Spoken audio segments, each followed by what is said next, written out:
বাংলাদেশের বর্তমান যে অবস্থা, প্রচুর পরিমাণের প্রতিষ্ঠান বন্ধ হয়ে যাচ্ছে। মানুষ দিনের পর দিন বেকার হচ্ছে।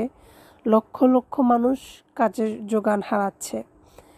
এতে করে দেশে বেকারত্বের হার প্রচুর পরিমাণে বাড়ছে, যার কারণে দেশে অলরেডি আপনার বাংলাদেশ দারিদ্র্য সীমার নিচে চলে যাচ্ছে।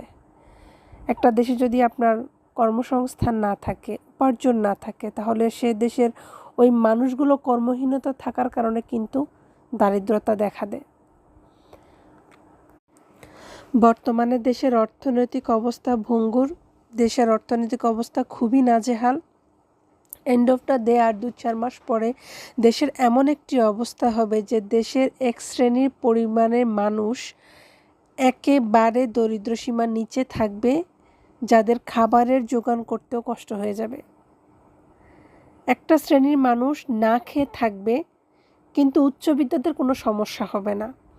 তাদের অবস্থান ভালো থাকবে, তাদের কাছে টাকা পয়সা থাকবে, তাদের কাছে খাবারের জোগান থাকবে, তারা তেমনভাবে ক্ষতিগ্রস্ত হবে না। কিন্তু নিম্নবিত্ত লোক, গরিব লোক যারা, তারা একটা সেক্টর থেকেও তারা না খেয়ে থাকার মতো অবস্থা হবে। তাদের কাজ থাকবে না, কাজের সুযোগ থাকবে না, তাদের হাতে টাকা থাকবে না, তাদের খাওয়া দাওয়া চলবে না।